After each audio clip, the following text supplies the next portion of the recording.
Oh, shit. What up? What's up? Congratulations. Oh, there's a 50 in here tonight. Damn. Welcome back. We're back, dude. Melee's back.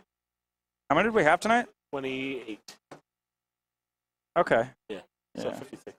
Yeah. No, good numbers. Finally, the people are back. Bad. I missed everybody. Not bad. Summer's here. I don't like relying on the seasons. I need a solution for the off season, but I'll figure something out. I'm just seeing who's in the chat. Hotline. I know King Coney's out there. I know Painful. You know the homies. Basically nobody because it's on Hitbox. Unfortunately. No, people watch Nebs. Yeah, that's true. I don't get it. Nebs is a name, though. You know. We're gonna be. We're gonna be a name. Speaking of names, I want. Let's talk about. Actually, how was your tournament? It was fine. Okay, I'll take fine.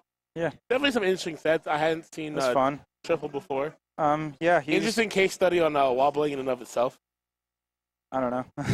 It can bring you to losers finals, but that's what it is. I think that's the key. It can only bring you so far. I think it can only bring you so far, and more to the point, if you're already pretty good, I don't think you're just going to get better by picking up ice climbers and learning to wobble. But if you're not very good, then you're immediately going to get better if you pick up ice climbers and learn a few things about them. Will you actually get better? Will you get better results? Because those aren't the same thing. Yeah, I mean that's debatable though, isn't it?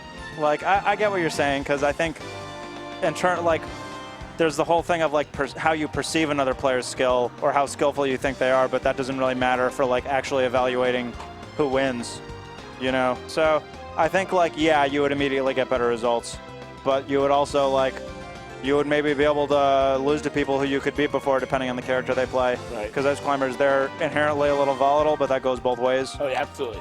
But you're also putting you're also putting a pretty hard ceiling on yourself because ices just aren't that good. You know, they're a pretty good character, but... Do you think they're actually not good, or do you think there's some stuff that hasn't been discovered? I think it's the latter. Do I think they're top tier? No. Do I think they're better than their current tier list placing? Yes. Better than their current tier list placing? No, I definitely don't think they're better than Falcon. I definitely don't think they're better than Peach or Samus.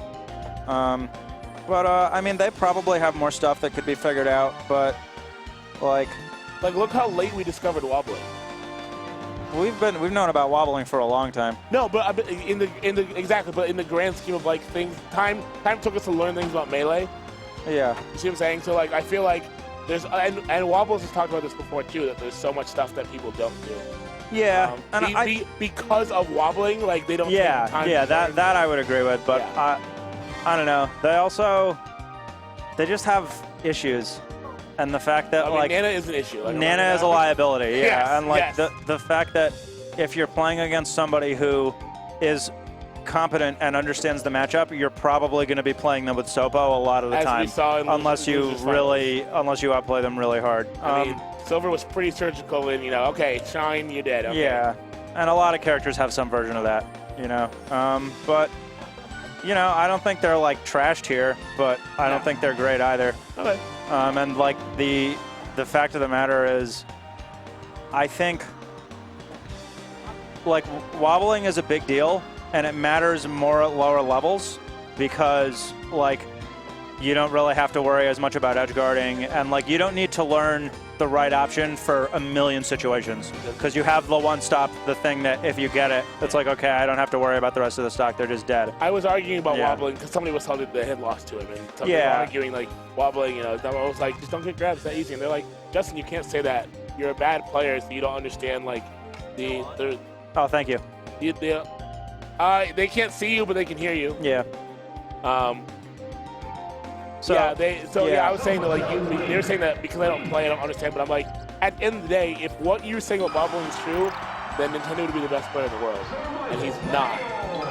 Wait, what were they saying about wobbling? They were arguing that wobbling is an inherently unfair mechanic. That I agree with. I don't agree with it as a mechanic, and I think unfortunately because people hate the character so much and people don't like wobbling, there's this kind of psychological element to it. I agree. No, what you said earlier was perfect. Yes. Which I don't like. Well, it's probably that people are afraid of it, but partly people feel really bad when it happens to them, and I think a lot of Ice Climbers players also almost delight in that a little bit, which They play the character for that feeling. Yeah, which I don't like that, but I will say, like, I play Marth for the broken stuff. I get it. So the thing is, Marth's broken stuff is way fucking harder to do and takes like years to cultivate and perfect and like even understand. But the thing is, when you get to a certain level of play, wobbling isn't really much more ridiculous than anything that other characters can do. The difference is that with wobbling, you don't make any decisions along the way. You just take it. But like, you know, Fox or Sheik or Marth could fuck you up just as bad, and it won't take as long. And maybe you'll be like, wow, that was cool, but you still got fucked up, and there probably wasn't a lot you could do about it. Right. You can still get fucked up off of grabs. And that was my point, is that like other things are just as crazy. Yeah, other things are just as unfair. They're just harder to do. Right. Melee is not a fair game.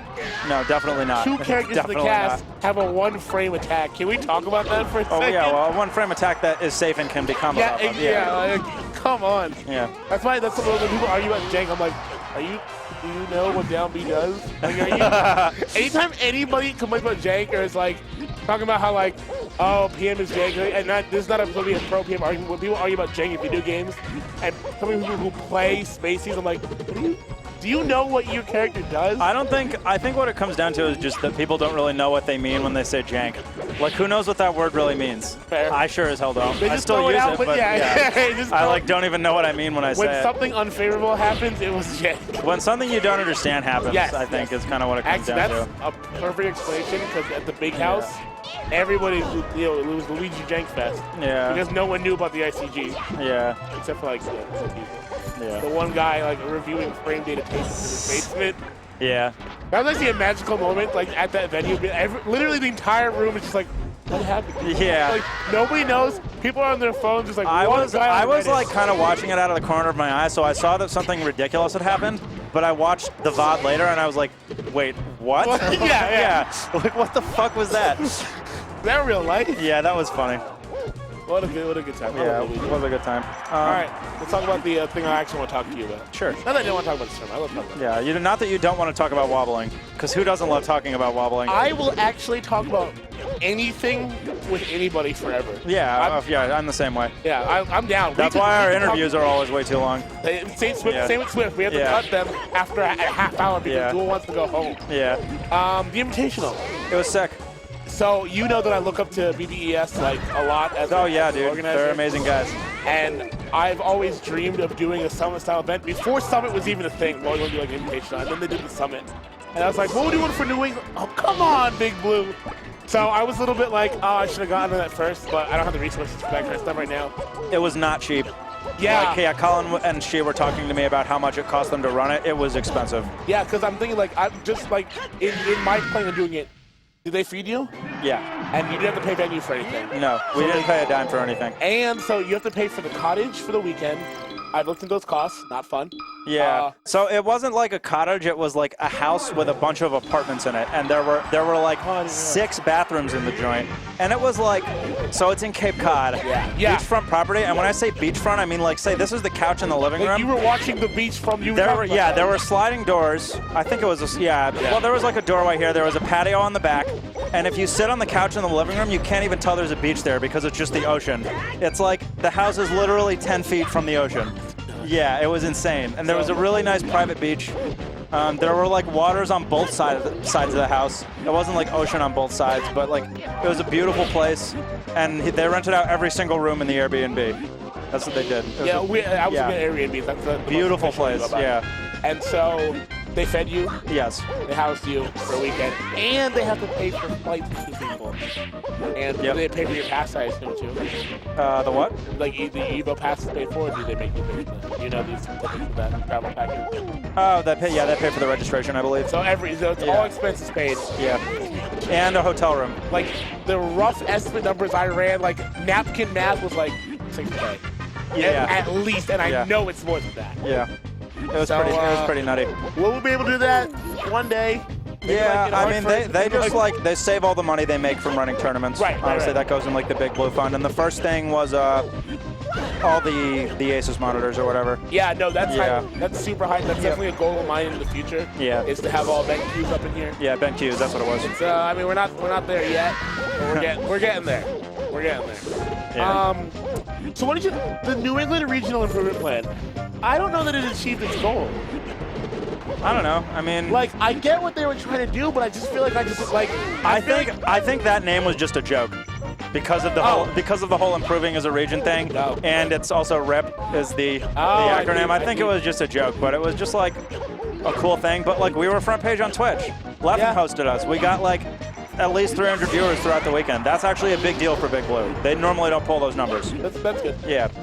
I didn't know that. Like Hungrybox was in the chat. Blur was in the chat. It was a good moment for the community, I would say. That's awesome. And my goal was to leave happy no matter what the outcome was, and I did. No, you didn't place well. I mean, I can't wait to watch the games. I haven't had a chance to watch any of the tournament. So. Yep. The whole thing was streamed, all 16. Yep. Seemed like it was run well. From what I hear, you guys looked happy when I did tune into the chat. Yeah, I was happy the whole time. You know, there were like a couple of moments of like, God, I'm tired and I want to go home. Yeah. A couple of moments of like, I'm sad because I lost, but like. Oh, and you stayed there. That's something you'd have to get a hotel or anything. Yep. Yeah, I stayed 2 nights. That's the fucking life. Yeah, it was sick. It was a good time, and like we had an excellent squad of players there. You know, like the fact that S2B from Connecticut, he like grinded out tournaments, like he grinded those UConn tournaments, and he went to a bunch of stuff up in Mass, and he made it. Yeah. He's the homie. And like, you know, all the HTC guys were there. Seabass from Vermont was there. He's a super chill guy. Wish they'd been there. Yeah. I didn't, because they announced that after we had already made a commitment to something else. Yeah. The day for that, and I was just like, it would have been cool to have had like a side stream or something, but yeah, it was a good time. I'm literally driving up to Massachusetts for the event we were going to, just like, we can just go to Cape Cod, guys, and we can just bail. Yeah. You can't bail. GBS doesn't bail. But yeah, no, it would have been hype. We will definitely be working with Big Blue. Yeah, I hope you do. They're a good group of guys. They're doing good things for us. Absolutely. I had another question for you. It wasn't related to games. It was related to the experience itself. It was. Obviously, it wasn't very important. Maybe. It'll come back to me. I hope so. Let's shoot the shit about something else. Okay. I'm down to keep talking. Yeah. What do you want? This is your stream. You won. What do you want to talk about? I don't know about that. I'm pretty sure it's still your stream. Silver's getting pretty good. Yeah, he got good really fast too. And like he asks good questions, and like I talked to him, and it's obvious that like he knows what's going on. You know, he's not just pressing buttons, and he like asks pointed questions where I can tell that he understood what was happening in the matches after we play. I've heard this a lot from top players, so true or false. 99% of the people who ask what are we doing wrong do not take anything away from your answer. Yeah, I would say so. Well, it's like you got to ask the right questions, because if you ask what am I doing wrong, that's like that could be a few things. But if they ask like this was happening a lot and what should I do about it, then that shows that they were paying attention, which is going to make the player they're playing against more likely to give them a good answer. And it also shows that they have like a context for the information that they're about to be given, and they have like now they have an option for a specific thing. And this is an idea that I got turned on to recently. A lot of people hear me talk about Drug Fox a lot, but he's a huge influence on me as a player. And he thinks that the best way to improve is to just focus on situations and to focus on understanding situations better. And I think like having consistent options for specific scenarios that you can execute like on a dime whenever you need them is really important for your results, but it's also important for the your mentality and the way you think about the game, because there's a huge difference between having a 95% understanding of a situation and having a 100% understanding of a situation. It is interesting that you say that, because some Dark from Massachusetts said the same exact thing about Melee a couple weeks ago. Yeah. Says the reason he doesn't like me is because it requires you to grind out these very specific things. Yeah. Yep. But that's part of the reason I like it. It forces you to get into the nitty-gritty of things. Yeah. And it's interesting because like the pride of the game and like the thing that everybody talks about and the thing that everybody like prides himself on is like neutral and like the like kind of more conceptual stuff like that, and more abstract stuff for that matter, because there's not really like hard answers on how to beat somebody in neutral. There's just good options, you know. But like having an understanding of the right way to play different situations and being able to do it over and over and over, like the kind of practice that I think everybody should do but nobody is willing to do is sit down with a friend and don't play each other, just drill specific situations. I agree. And nobody wants to do that kind of practice, but you'll get a lot out of it every time you do that's it. how when I was if you playing, know what to practice, yeah. Yep, when I was playing, that's what I would do. I would have a friend come over and we would just laugh stuff. I wouldn't. We would never actually play a set. I'd go like Hyrule. We'd go as far away from each other as humanly possible. Yeah. Yep, and we'd work our stuff. I agree 100%. Yeah. But more people got to get that down. But it's not, you know what the big thing about Melee, I don't know if this is a good or a bad thing about Melee either, is let's grow up, but it's so much fun. Somebody's talking. What was I going to say? I think that's one of the big bad things about Melee is like people emphasize fun more than anything else. With the exception of some players. And so people are not as optimal. Like Mango's a perfect example. It's like, we'll do the unoptimal thing because he'd rather be having fun, quote unquote. Or like just being himself, which is weird to me. Fine. That's fine. That's also weird wins, to me. As a competitor, that's weird. Yeah. I'm like, why would you? I have people, when people, like in other games too, they're like, oh man, you're not playing to have fun, you're playing to win. I'm like, I have the most fun when I'm winning.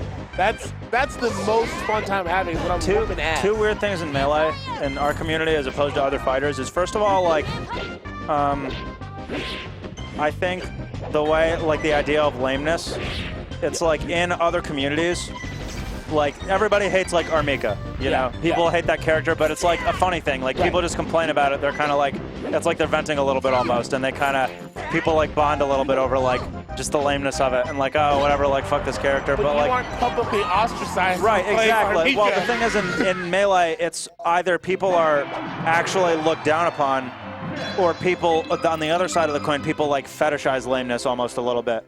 And then the other weird thing is people are, like, looked down upon for playing low-tier characters in Melee, which I think is weird. And, like, I think this attitude that people have towards mid-tier and lower-tier characters, that they're all just a joke and that, like, you know, like, people don't want to play against them because they think it's a waste of time. It's, like, that's weird. You know, like, people respect Snake Eyes.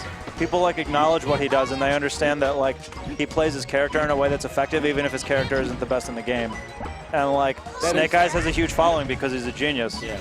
You know, and, like, people, they look up to guys like Axe and, like, A-Bait, but I think it's more kind of like they got hype over, like, the novelty of it.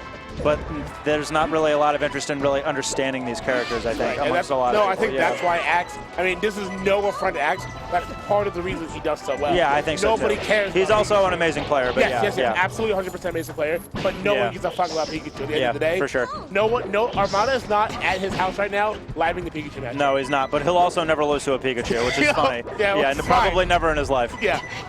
I've had multiple people who play like Samus, people who play Ice Climbers and other low tiers, they told me that they played Armada, and it's like, it's like so obvious that he doesn't know the matchup at all, but he's just so good it doesn't matter. It doesn't matter. Yeah, he's just so good. It's like, oh, that's right, that's what skill does. You don't need. I wonder, like, at what point does that happen? And I wonder if that's an Armada specific thing where, like, you're so good that the matchup doesn't matter anymore. Like, if you have, I don't think, like, so. If there's a big enough disparity in terms of how good the characters are, and especially if one character just, like, destroys another across the board, then it's a thing. But I think in, like, matchups that are reasonably close, I don't know if, or matchups that are playable, let's say, I don't know if you can be, like, unless you're way better than somebody. Can you define playable? Because the only matchups in the top tier that I consider unplayable are, like, Peach Icy. And I mean, like, that, even then, you see a lot of good Ices beating good Peaches. But, like, Armada will never lose to a Peach in his life, probably. But playable, like... I would hope not. It's like Axe losing to a Pikachu. You invented the character. I think the worst playable character is probably... I guess it depends on the standard of playable, but probably like Ices right below Samus. I think and then like Luigi, Pikachu, I guess Ganon, maybe like. I don't count Ganon. Yeah, I mean maybe not. Like they're not going to win the tournament. I don't think Ice Climbers is going to win a tournament ever. Like I don't think they're viable on a national scale. I mean, there's a universe where it happened. Yeah. There's a universe where Wobble stopped Mango's run. Maybe. Like, at least Ice Climber, and that's because, you know, Wobbles is an amazing player. I'm not trying to discount him at all, but I feel like I can't see the universe where Pikachu wins the major. I can't see the universe where Luigi wins the major. Yeah, neither can I. The fact that Captain Falcon made top 4 in a major, like, within the last, like, decade was, like, the second coming of I could see him winning a major, but, like, really? But the thing is, like, so you're talking about something that doesn't exist yet. You know, like we can understand that level of play for Falco, for Marth, for Sheik, for the characters who have done it because we've seen it. For Falcon, you're talking about something that has literally never been done before. So it would have to be somebody incredibly good, probably talented, who is willing to put everything together in a way that nobody has before and to take.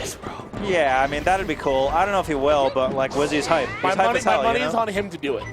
That'd be cool. That's why you describe him as hype, because most people would not call tech chasing hype.